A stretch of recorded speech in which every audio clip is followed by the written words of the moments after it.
حضرت ابو ہریرہ رضی اللہ عنہ سے روایت ہے کہ رسول اللہ صلی اللہ علیہ وآلہ وسلم نے فرمایا، تم میں سے کوئی اس طرح دعا نہ مانگے، اے اللہ اگر تو چاہے تو مجھے بخش دے، اے اللہ اگر تو چاہے تو مجھ پر رحم کر، بلکہ جزم کے ساتھ سوال کرے، کیونکہ اللہ پر کوئی جبر کرنے والا نہیں۔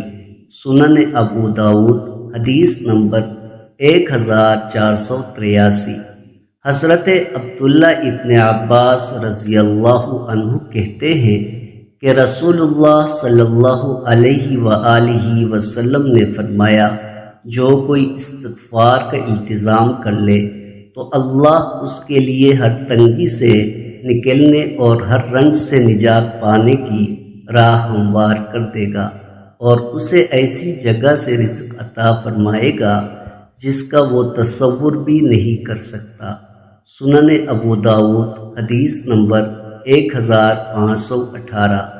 حضرت معاذ بن جبل رضی اللہ عنہ سے روایت ہے کہ رسول اللہ صلی اللہ علیہ وآلہ وسلم نے میرا ہاتھ پکڑا اور فرمایا، اے معاذ، قسم اللہ کی میں تم سے محبت کرتا ہوں، قسم اللہ کی میں تم سے محبت کرتا ہوں۔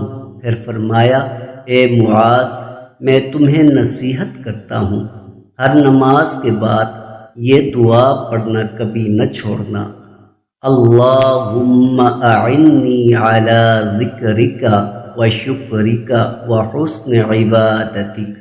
اے اللہ، اپنے ذکر، شکر اور اپنی بہترین عبادت کے سلسلہ میں میری مدد فرما۔ سنن ابو داؤد حدیث نمبر 1522۔